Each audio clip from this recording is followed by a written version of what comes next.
The story so far. Surely we don't have to... Yes, we do. Once upon a time, there was a pretty young girl called Snow White.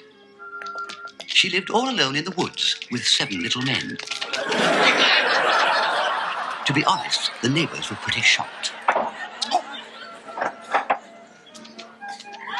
But she seemed to be having a real good time, which shocked them even more.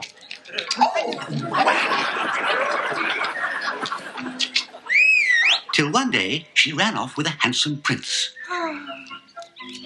The prince was quite obviously a woman dressed up in men's clothes. But this didn't seem to bother Snow White. A little weirdo, that one.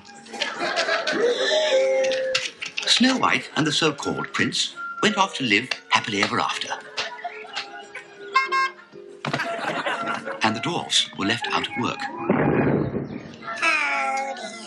But Snow White didn't entirely forget them.